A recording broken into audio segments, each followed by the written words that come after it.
Hello guys, আজকে আমি আপনাদের দেখাবো কিভাবে আমরা এক রাত জঙ্গলে বেঁচেছিলাম। চলুন আজকের ভিডিওটি শুরু করা যাক।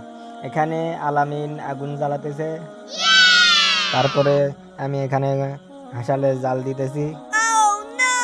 এখানে রবিল শসা ছিলতেছে, রবিল মাংস মাখতেছে, সবাই দেখতেছে। বাট আলামিন আগুন জ্বালাতেছে, অনেক জোরে সে ফু দিতেছে, ভালো ফু দিতেছে। ফু দিতে দিতে দিতে দিতে সে শুয়ে পড়েছে। ও আল্লাহ মাবুদ বাঁচাও মাবুদ আল্লাহ আর খাবো না।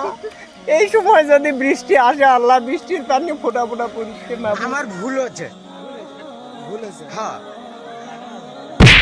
তারপর আমরা মাংস রান্না করি এবং লার্কি দিয়ে লাড়াচাড়া করি এবং ভাগ বাটরা করে খাওয়া শুরু করে দেই। একদিকে আমরা খাইতে থাকি এবং একদিকে রান্না চলতে থাকে। এই যে দেখেন সবাই খাইতেছে। এই যে জামিল চাচা, শাওন চাচা, এই যে ওয়াইজিৎ মামু, নাজমুল, রুল আমিন, এই যে আলামিন এখানে রান্না করতেছে। অনেক ভালোভাবে সে রান্না পারে। এই যে সবাই খাইতে বসেছে, একসাথে সবাই খাইতেছে। শুধু আলামিন খাইতেছে না, তার বইয়ের নামে নিয়ে যাবে।